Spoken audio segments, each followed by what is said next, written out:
নমস্কার। ভালো আছেন? আমি অনেকটা ভালো আছি। ভালো ছিলাম না।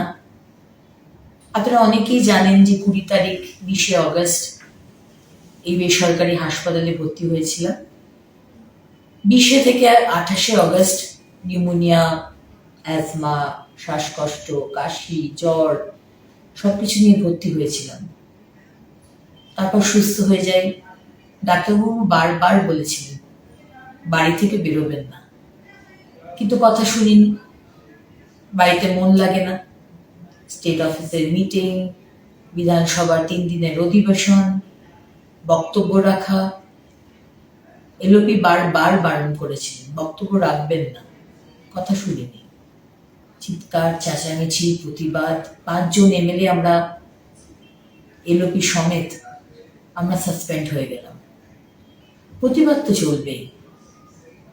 তারপর 4 তারিখ রাত্রিবেলায় ওই ঝুট ঝামেলা হওয়ার পর রাতের দিকে, মানে 5 তারিখ শিক্ষক দিবসের দিন ভোরবেলায় হঠাৎ করে শরীর খারাপ, আবার ভর্তি হতে হলো এই বেসরকারি হাসপাতালে। 5 তারিখ ভর্তি হয়েছি, আজকে বাড়ি যাচ্ছি। আজকে অনেকটা সুস্থ, কিন্তু ডাক্তারবাবু বারবার বলে দিয়েছেন 1 মাস কিন্তু বাড়ি থেকে বেরোনো যাবে না।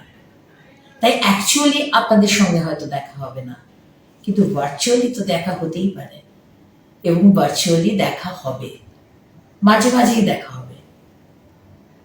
এবং আগামী দিনের যে লড়াই, অনেক বড় লড়াই, পশ্চিমবঙ্গকে বাঁচাবার লড়াই। একদিকে পশ্চিমবঙ্গের মানুষ আর অন্যদিকে তৃণমূল। মমতা ব্যানার্জি, আপনাকে আমরা ছাড়ছি না।